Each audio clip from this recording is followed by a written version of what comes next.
All right. So if everyone could get out their smart devices, who here does not have a smartphone? That's what I thought. You do too.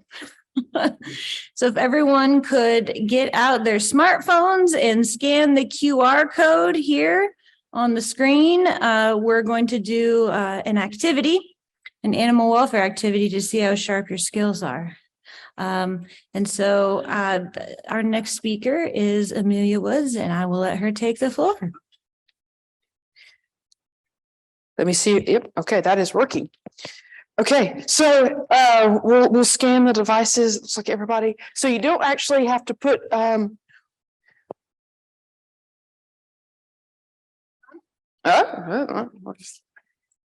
don't have to put your name in the next screen. It's all anonymous, so don't worry. I'm not going to count this for your PACO certification or anything like that.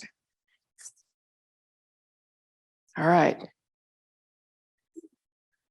Okay, so I'm going to quickly talk about poultry welfare auditing, where we came from, what we do, and how we do it. And the how we do it part is what we're going to try to be interactive with, and I look forward to engaging with you guys. So just to kick us off, can you tell me what your current position is? I'd like to kind of get a gauge of the audience and the room. That one? Everybody's got it except Dr. Warmer. Yes. Yeah. You good? Okay. All right. So is everybody? Oh, look, 47 responses.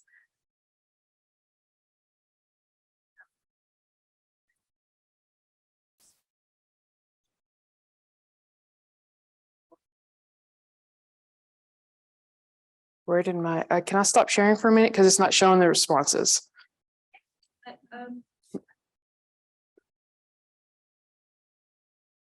51. So it's not showing me the, that's me. Where is it supposed to come up? There's the poll everywhere. Yeah. No, it's supposed to show up. Oh, right there. I'll just do it backwards. Okay, we'll see if this works. Is it right on the Zoom? But you gotta reshare your screen. Oh, reshare. Okay. I'm sorry, guys.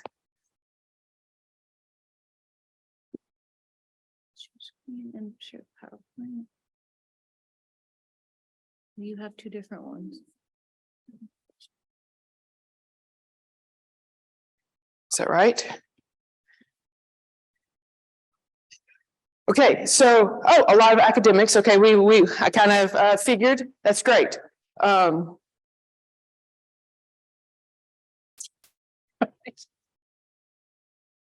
had a teacher one time say that by definition, technology was supposed to improve life. I'm not sure this improves my life. You give me a refrigerator, yes, that improves my life. This, I'm not sure. It's really cool when it works. It's really annoying when it doesn't. Did I totally break it? I don't know. Okay.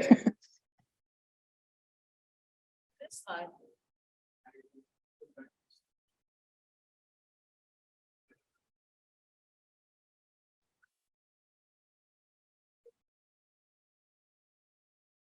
Wait, come fix it.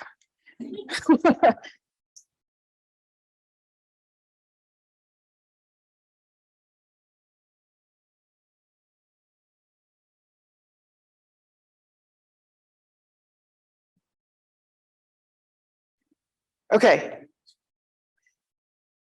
Is it working now? So the next question, what does animal welfare mean to you? One word, or if you want to use two words, put a hyphen between it. And ethical. Okay, that's great. It's going to show up there. It's going to... Husbandry. That's a good one. Respect. I like that. The more times that we put in the same word, it will make it bigger. So This is a great group. They know what it means. A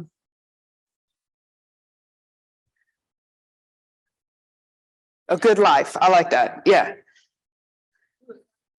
So let's just briefly talk about the history of animal welfare. And when you start digging into the history, when we talk in the United States, we may think back to the early 2000s and say, oh, this is a relatively new science, a relatively new field. But really, we can date back the idea of an animal having a good life, or the idea of taking care of animals, all the way back to Aristotle in around 342 BC.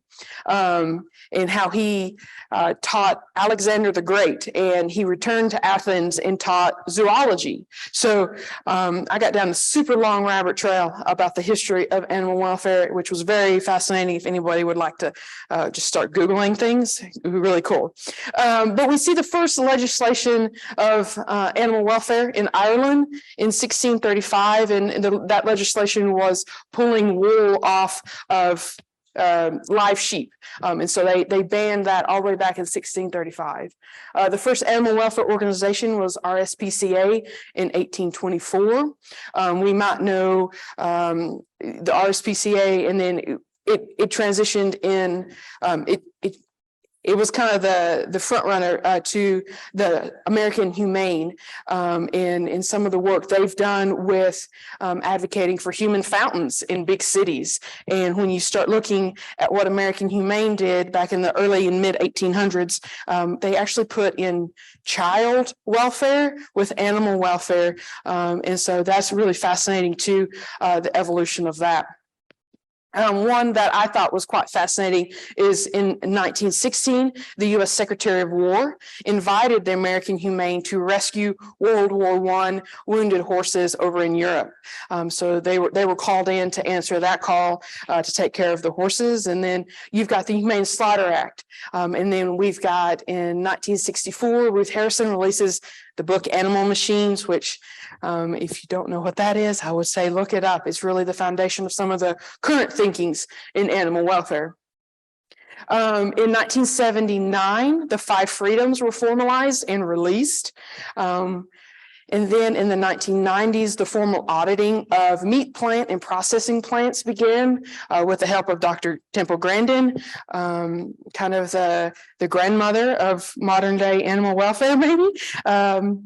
She's a fascinating individual. In the 1990s, we see the release of the new model of the 5 freedoms, the 5 domains.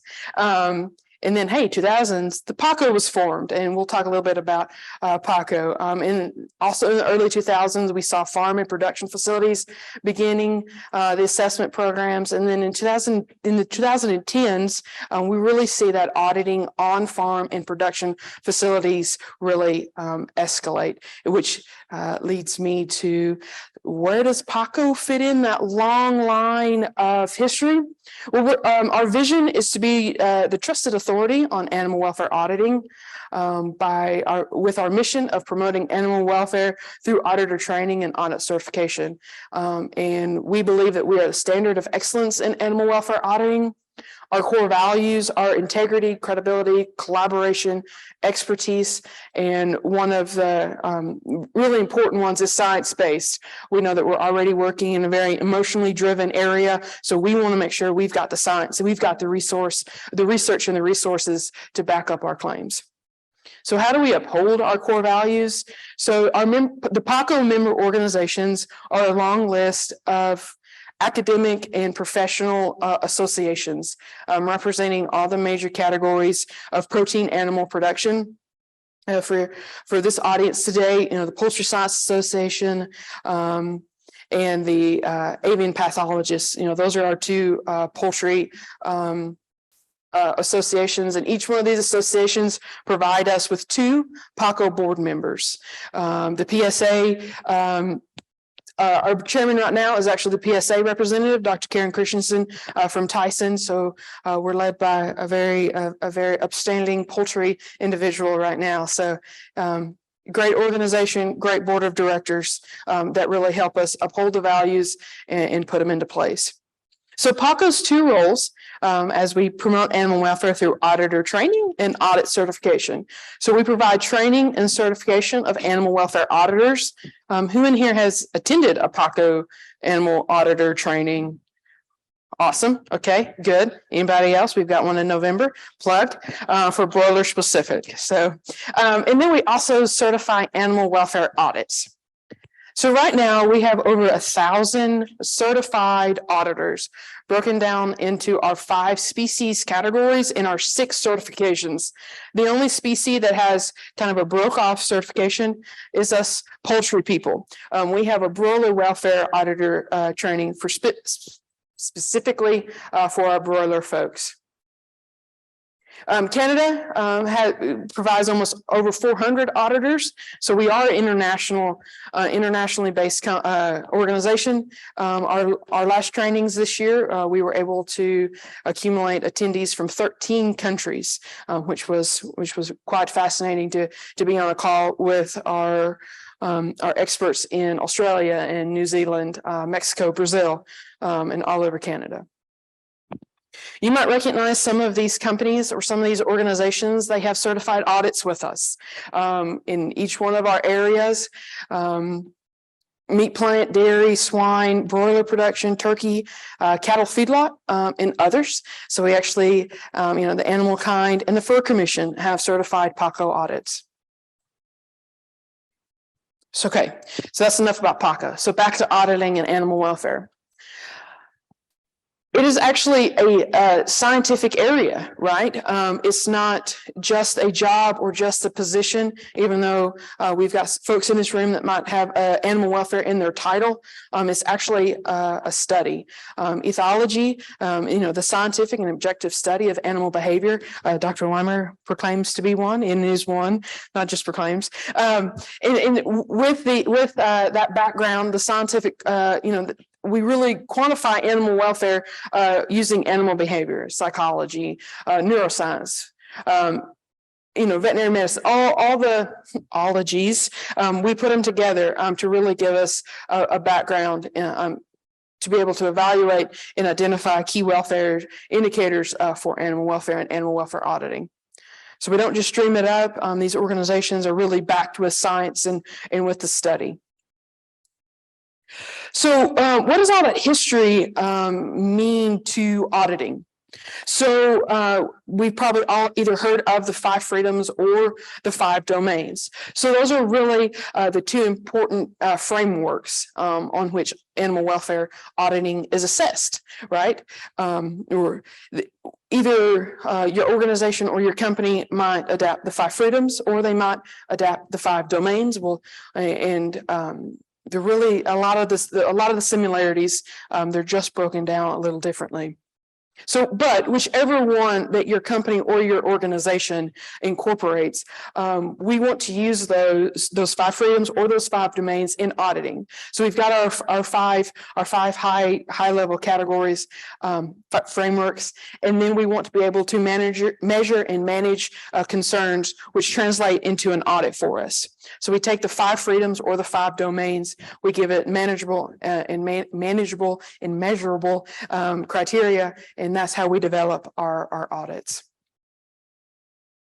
So within animal science incorporates 3 perspectives, which with either one of the frameworks, you're going to have your 3 perspectives that you're going to want to answer when you're evaluating animal welfare. So we've got, the body, the mind, and the nature. We've got the biological function, the active state, or their feelings, and then the natures of the highly motivated behavior. And so when all 3 of those come together within your auditing program, that's where we see welfare really thrive. So for an example, let's look at foot pad dermatitis in broiler birds. We've got the scale there of a perfect paw versus a burnt paw. So we can take this one measurable outcome, right? Foot pad dermatitis, and we can attribute and we can answer the questions for the body, the biological function. We know that disease and injury fit into this category. So that would be, we can definitely all agree that the paw over here is definitely an injured paw or could be uncomfortable, right? And for the nature, we know that chickens are motivated to move around and seek food. Well, when their body is not working properly or their feet hurt, they're probably not going to experience or exhibit those natural behaviors. We know that tissue damage is painful, right? So we're talking about the affective state and the feelings in the mind, and some of the conversation earlier this morning that was great kind of gives us that affective states and the idea. So by looking at just one simple key welfare indicator of foot pad dermatitis, we can potentially really build an audit and build a criteria and a measurable standard around that. Animal welfare is so much more than health and productivity. When we have our basics of health and access to resources and the interaction and the appropriate, euthanasia or slaughter techniques, when we have all those in place, that, and then we can then experience that next level of the ability to perform those natural or highly motivated behaviors. So when a bird doesn't have burnt paws, we're going to see it move around a lot more. We're going to see it eat and drink and interact on a much more engaging manner. So when we talk about auditing and we talk about how does all this come together, when PACO specifically, when we go to certify an audit or when we're talking and training our auditors, we have three, we call it the tripod, right? So we're going to have animal-based measures, protocol-based measures, and resource or facility-based measures, which all play back into each one of the 5 freedoms or the 5 domains. With our animal-based measures, that's how those animals respond.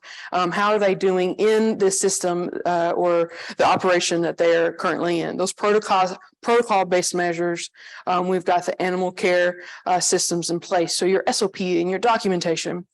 And then for resource or facility-based measures, animal care inputs provided to the animal in just the physical facility that the animal is being raised in.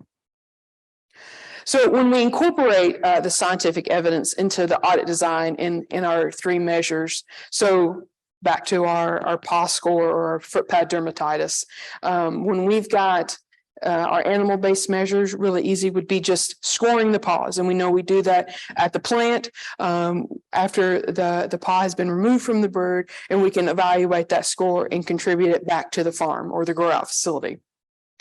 For our facility-based measures, we've got our litter quality. We're trained to be able to take litter samples throughout the house during an audit. For our protocol-based measures, it might look something like litter management SOP, or maybe a ventilation SOP or ventilation management. All those things will play in to the outcome of a healthy paw or an injured paw. So I don't know about you guys, but 2020 changed a whole lot of stuff. And one way that besides, we're masking and we're vaccinating and we're being cautious of all kinds of things, and toilet paper is apparently off the shelves, right? We also saw such changes in animal welfare and how we audit, because when an auditor can't visit a facility, or we can't train and instruct new auditors, we had to shift virtually as well as the rest of the world. So, we shifted virtually at PACO. We still actually have not went back to in-person poultry training yet. And this week, actually today, is our first meat plant training in person in Nebraska for the first time since 2019. So we're finally getting back in person, right? But we had to quickly figure out a way to train auditors across the board on an international scale on the computer. And there's just something about not standing in a chicken house talking about litter. We had to figure out a way to virtually deliver that material. We saw audits shifted virtually, so visitors couldn't come to facilities. We had to record and send it in and talk back and forth. But in those kind of aggravating things, we also saw some great positives. We saw increase in international presence. Like I said, we were able to train auditors to be PACO certified in 13 countries.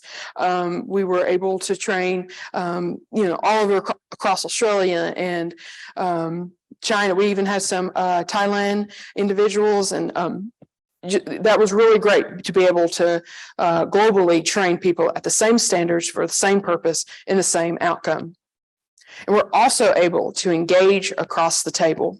So instead of, previously where someone that would attend our training is only interested in becoming a third-party auditor, July was a perfect example of being on the computer with a lot of industry-minded individuals. And we're really being able to train not only our third-party auditors, which is very important, we've got to have those, we're also being able to train our academic and our industry partners. So we're all hearing the same message, we're hearing the same material, and we're able to audit the same exact way.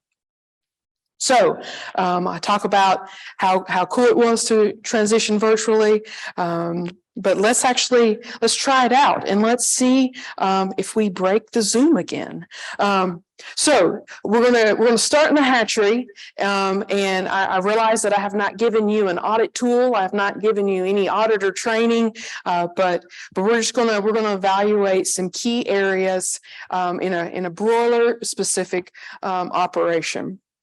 So for this first question, you should be able to just click on an area, select areas where you might inspect a chick drop height. And so I will have a disclaimer. All 12 inches, right, is our standard chick drop height allowance. So there we go. Great. I'm going to turn around here. And so this is one of the ways that we were able to engage with our virtual audience and really allow them to answer questions. And I'm seeing some awesome areas. I love the ones down here with the boxes. You can actually see that they have they've helped that, right? So they've raised their boxes up. So that might be a great call out if you're conducting an audit.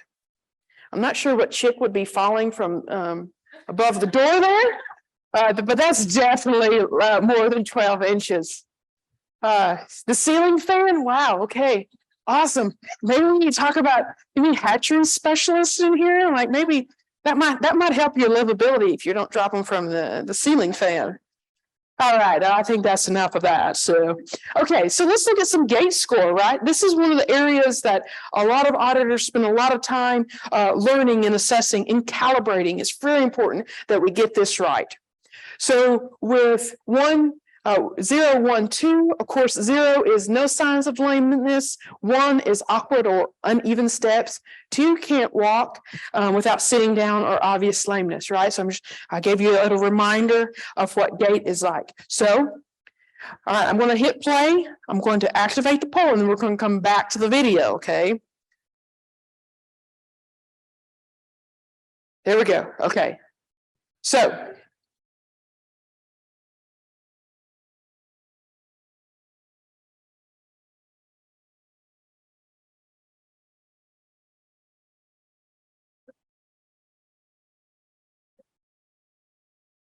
is there a trick to make it work?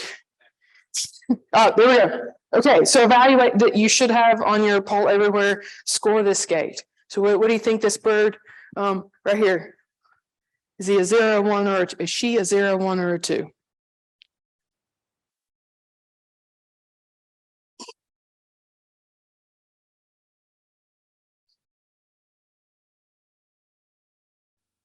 I know that's a good looking chicken right there. Okay, let's see. Okay, so we've got some variation. So we've got some zeros, some 1s, and some 2s. I grade it a 0. I don't think that bird has any wobble. It's got a good get up and go. And so this is a great another area where we can really train auditors and we can have some intense conversation about gate scoring. And we know that when you're in a house, you can really evaluate on a much closer view, and you can see that bird coming and going. But this is a great way to show. Okay, let me activate the poll, and then let's go back. Here we go. Okay, score this gate.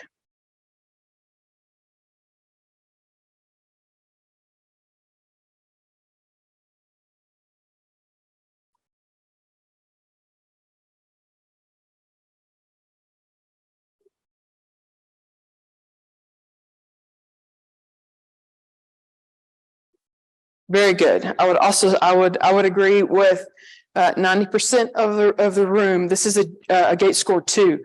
That bird could obviously not get up and go without being encouraged. And so very good. Okay.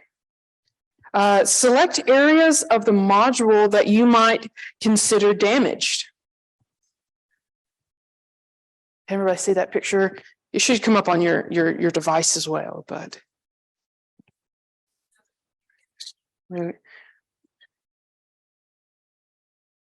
Remember that module scoring is done at the facility in most assessments.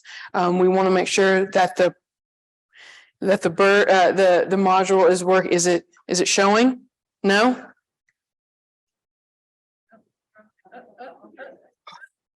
How about now? We're good now. Okay. There we go. We will make sure that the wires are not protruding in as to injure the bird, or there's not a hole or a gap big enough for the bird to escape. We don't want to be Hansel and Gretel on the way from the farm to the plant, leaving chickens the whole way. So very good. Also another great area where we can gauge our virtual instruction, and if individuals are getting our material. Oh, wow. Okay. Is this wing pass or fail? Is this a broken wing or a not broken wing?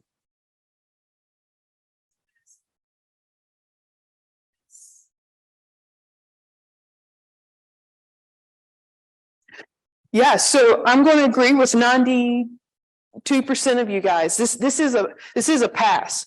Even though that wing is hanging down, we don't see any breakage, and we don't see that direct drop of that wing. What about this wing?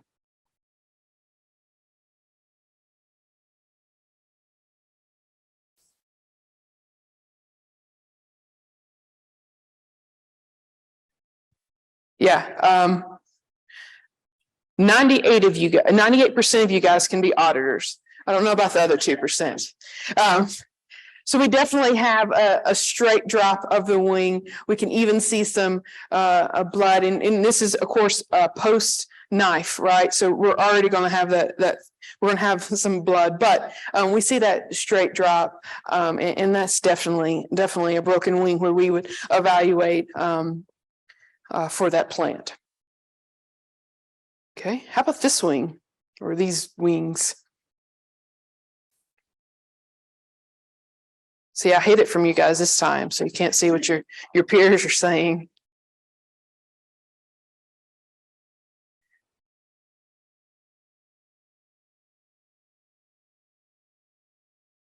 Okay, so that would pass as well, right? There's no breakage, and for 40 of us, we said it right, and it's not showing the responses again. So cool. So yeah, that's definitely a pass. Okay, so let's move on to leg bruising, right? We're gonna evaluate this post picker at the plant. So does this leg pass or fail?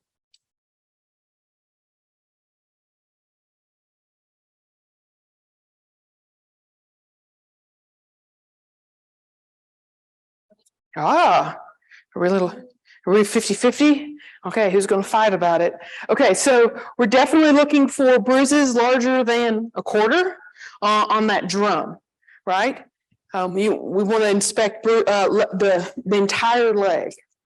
Does this have a, it doesn't work on the TV. Okay, so up here on the inside, I see a bruise. And then on the other leg up towards the hock, I see a bruise as well. So I'm going to evaluate this as a bruise or as a fail. Because it's either the size of a quarter or if two bruises equal the size of a quarter, right? So I would count that, and I would not fight with my auditor if that was counted against me. Okay, what about this bruise?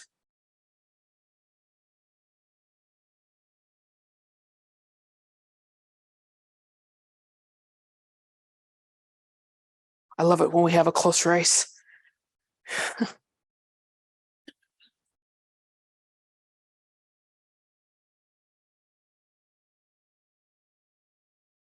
I specifically chose this image. This is one of our great teaching images because we do see a bruise up there on that leg. I don't see anything on the other leg.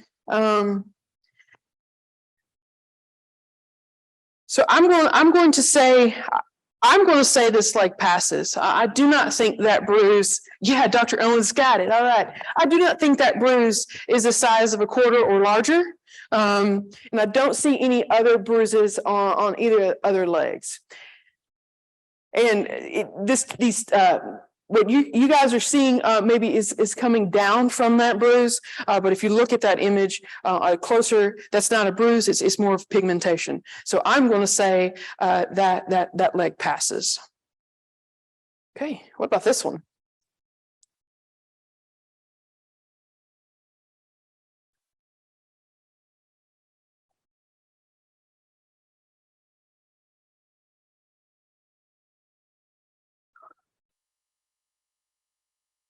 Very good.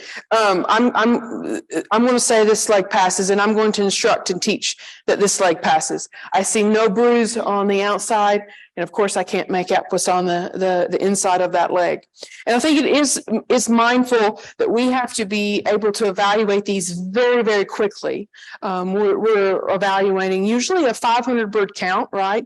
If you're in the States using the National Chicken Council guidelines, and these birds could be running as fast as 110 birds a minute past you. So you've got to be able to evaluate and count these bruises or count these broken wings very, very quickly. And you can't second guess yourselves, right? You've got to be familiar with these key welfare indicators and be able to identify, because the last thing you want to do is be like, oh, I don't know. And then you can't see the bird again, right? It's gone. So we want to make sure that we're familiar with what evaluates a wing breakage, a leg bruise, and things like that. You don't want to be digging in your pocket looking for a quarter for every bird, right? So,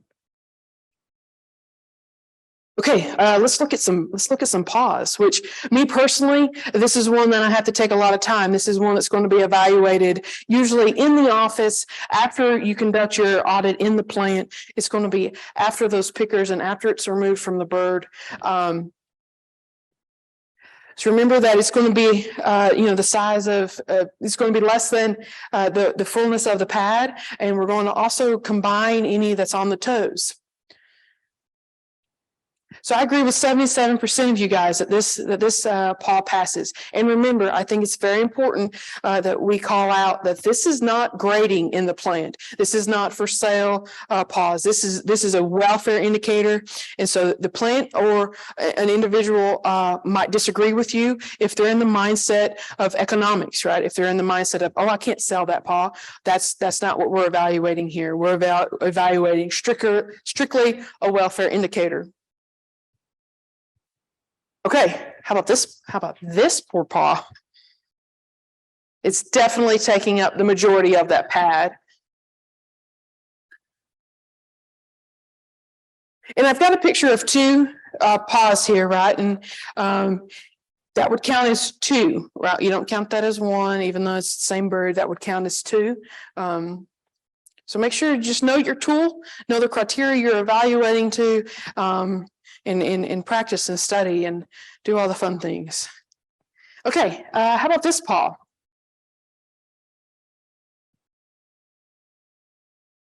It's a pass. Okay, 100% of you guys can be auditors.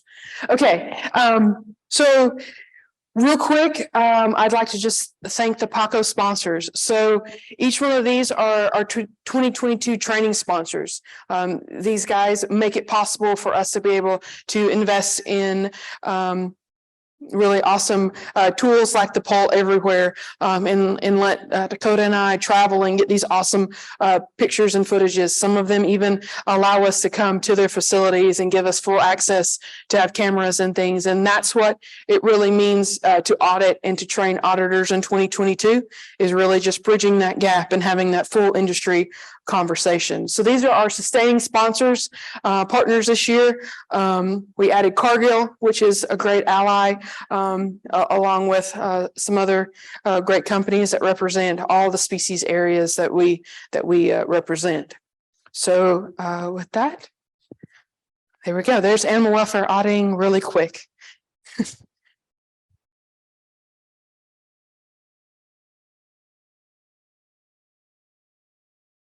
Are there any questions? Am I supposed to take questions this time? Or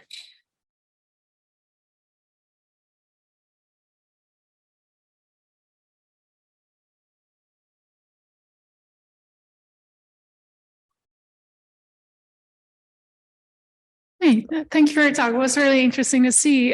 My question was about some of the measurements. You gave an example around the footbed dermatitis and litter. Some of these basically measure the same thing, right? They're just taking different approaches. So correct. you either measure on the animal, Right. or on the protocol, or on the facility. So each assessment is going to have those criteria. Foot pad dermatitis is just a real easy one to give an example, but each audit is going to be asked to evaluate anything from the litter to the ventilation, to the feed, to the water, to the bird handling. Depends on the different section of the supply chain, what we audit differently. But yeah, there's going to be an abundance of different criteria. Yeah, so what I was wondering is, have you considered, I don't know to what extent PACO has any influence on that, but considered selecting criteria to maybe reduce the time required to perform an audit, like for the footbed dermatitis example? Yeah. You could just look at footbed dermatitis and infer litter quality and management. Yep.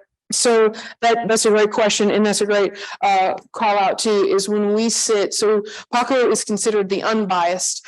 We sit on the panel and we help navigate auditor or audit assessments, right? And that's one of the things we want to eliminate as much time we're either handling or practicing or in the house with the animal, whether it be a cow in transport or a broiler bird. So we're all the time evaluating how can we do this more effectively and efficiently with less movement or handling of the animal.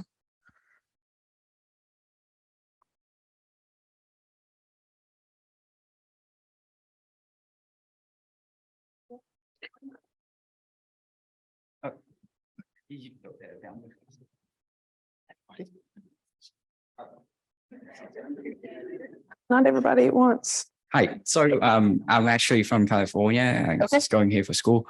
At my previous university, we worked with the California Humane Society. Okay. Yeah. And I might not have remembered it, but this is like the first time like PACO has actually popped up.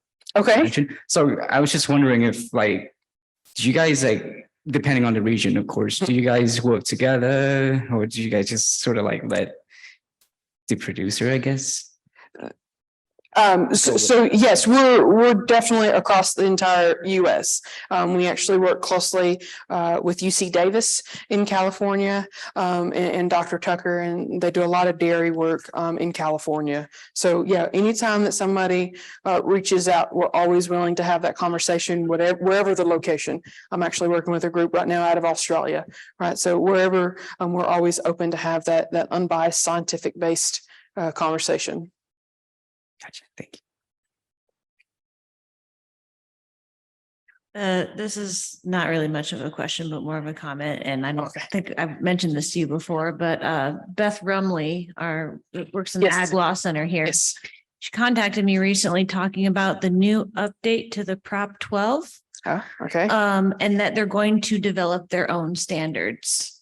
The state of California will be. So maybe we should have some conversations Okay, with them. maybe I'll tell Colette about that later. Yeah, we do stay very active with the we stay very engaged with what, I don't want to say active. It's not like we're in DC lobbying, right? But we do stay very engaged on what the propositions either in California or Massachusetts, whatever's happening on the entire animal welfare stage. So that's great. So since COVID began, so I've had the opportunity to have with my company to have an external PACO auditor come in, and we've done it virtually. Yep. And that was its own challenge in and of itself. I was going out to all the facilities. I mean, I had thousands of photos and videos, but then we've also done it in person. And do you see that as something, or the virtual auditing, I suppose, something that PACO will continue maybe to somewhat lean into? Like, I know it was kind of something that was reactionary as a result of COVID, but I think, it could potentially have benefits as far as expanding the reach of facilities we're able to get to. Do you see that something that PACO will lean into a little more and kind of refining that virtual auditing kind of process? Great question. And for poultry specific, we know that it is such a challenge, whether it be COVID or AI, for auditors to visit facilities. And so we are trying to develop different formats and different training tools to help auditors stay calibrated, stay relevant to the changing audits or the changing welfare arena, right? But it really never beats being in the chicken house or being in the plant evaluating, right? And so just as we saw in 2020, we will adjust and we will, like I think Dr. Bobbitt saying this morning, the industry is very, we're flexible. That's the word you use, flexible. We're very flexible, and we will continue to be flexible, right? As long as we're providing the best animal welfare auditing and the best animal welfare outcomes. Is that interesting? Okay, cool. Could you review again the species that you cover, and are you looking at other species? Yes, ma'am. to cover? So we do, of course, poultry, and within poultry is going to be broiler breeder, turkey, layers, and ducks, which always gets exciting. And we do beef feedlot as well. We have on-farm beef feedlot certification, on-farm swine, which is going to cover sow and the babies, the piglets, and kind of that whole on-farm swine operation. Meat plant, which covers cattle and hog and sheep, and then some religious slaughter and some bison and some alternative proteins, right? And then dairy. We have dairy. That's 5, yes. We're actually looking into the field of aquaculture and how that's expanding and how that's growing, which opens up a whole nother realm of species and variations. And so those are our 5 core right now. And yes, ma'am, we are looking at different areas. So Colette jokes that's my boss, the executive director, that she wants me to do aquaculture because she wants me to do the feathers and the fins. And so we'll see about that. That opens up a large international audience as well. So.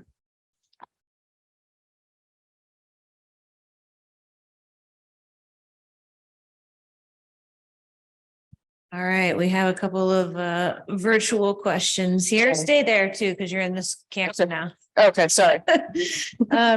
So Maya McCoggan would like to know, first she says, thanks for a great talk.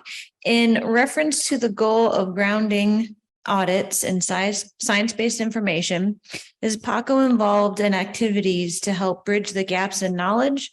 As we heard from this morning's speakers, there are still many things we don't know about welfare and measuring welfare. That is a loaded question. Yes. So one way that we are trying to bridge the gap I'll answer that one first. Is PACO, within our certification, we require continuing education for our certified auditors. One way that we're helping with that on a virtual stage and trying to bridge the gap to a broader audience is our PACO monthly webinars, where we try to address anything that relates to welfare, whether it be biosecurity in right now in poultry or legislation.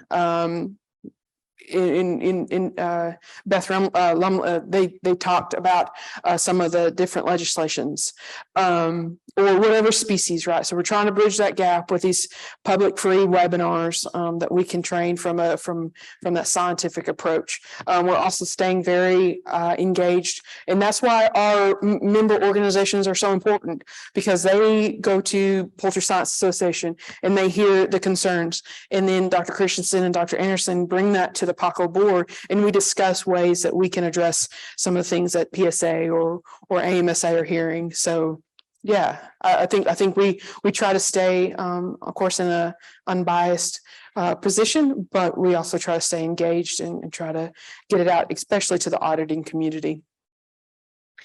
All right, we have another one here. Okay. Toughie. Okay. Buckle up. Ruth Newberry asks, how do you decide where to draw the line? Arguably, the standard for passing could be higher than your current criterion for foot pad dermatitis and bruising. Okay, say that last part again. Arguably, so how do you decide where to draw the line is the question. Arguably, the standard for passing could be higher than your current criterion for foot pad dermatitis and bruising, and probably others too. Okay, great. So we train to the AAAP standards and guidelines. So the American Association of Avian Pathologists are the ones that release the guidelines for things like bruising on legs, wing breakage, paws, and even some hot burns and breast blisters, right? So that's going to be our standard that we're going to train to.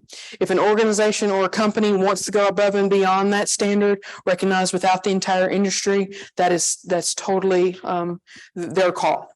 But we're going to we train to the industry recognized standards, which are always increasing, and they're always under review and things like that. So continuing improvement is always very, very important when it comes to welfare auditing. Yes. I have a question. Just generally, do you find there's one species that PACO covers that's more difficult to audit compared to like broilers and meat, dairy, those types of? For me personally, coming from a broiler breeder background, I think dairy auditing it's very hard, right? But for a dairy auditor, they sometimes think broiler auditing is hard, and especially the areas of like stunning and sensibility and things like that in the plant. So it really just depends on where your background is and where you're comfortable at. We've only got a few. I think at this time we've got 4 auditors in PACO that are certified in all 5 areas or all 5 species, and so it's not something we see of crossing a lot of species. We see a lot of folks with our poultry certification in our meat plant, but there's only a handful that actually cover all of them. So. Any other questions for our speaker? I know we got some. Any students in my class want some more extra credit points? Sure. Let's see. I heard it. I don't know if it was a slip or not, but did you say legislator? Is that like the combination of legislature and non-slaughtering animals? I'm just making sure you pay attention. We can coin that term. Legislation. I'll share it with you. I don't know, sometimes my Southern translate to all kinds of different things for people from Iowa. So I don't know what you heard. We elongate our vowels. So what's the future of PACO? So you talked about fins being an addition, talking about validating audit tools from other countries. Mm-hmm. What else? Pie in the sky. Where are you going? So in December of 21, we actually sat down and I got to listen to our board of directors put together the strategic plan, and we're coming up on 25 years of PACO, which for me that's not hard because that's a lot of my life. but for some of the folks that have really been engaged and been around, they're really excited to see where we started and where we are now and where we're going. So being part of that strategic planning was really exciting. International, that is a huge strategic objective for us. In just trying to not only be in Mexico and Brazil, which we're quite prominent in actually right now, branching over into Australia and possibly Asia. So, just broadening our international audience. Making sure that we're certifying and continuing to certify audits on a high standard. That's one of our strategic goals. In training auditors to the same level, right? We want to make sure that an auditor that went through our training in 2010 and an auditor that went through our training in 2020 are getting that same high level training. Another area, a strategic idea, strategic objective is really bridging that gap between the consumer and how do we get in front of audiences like this? How do we get in front of student organizations and really let them know that PACO exists for one thing, and why we exist and how to keep us existing, right? So those are some of the real fun things that's coming. That's interesting about the 2010 training versus the 2020 training. Yeah. I mean, the foundation of what you're looking for is always the same, but the criteria might be different, Yep. what you look for. So how do you make sure they're on the same playing field? Is it the continuing education credits or? The continuing education credit is very, very important, right? But then we've really adapted in our training not to teach to a specific tool, rather teach to animal welfare, teach those key welfare indicators, and teach how to evaluate. How to evaluate a broken wing. A broken wing is going to be a broken wing in 2010 as it is in 2020, right?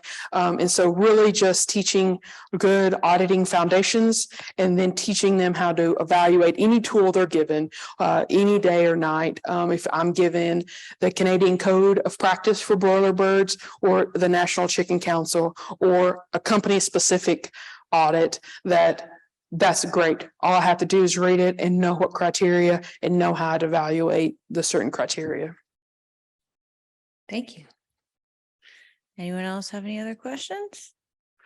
All right, let's thank Amelia.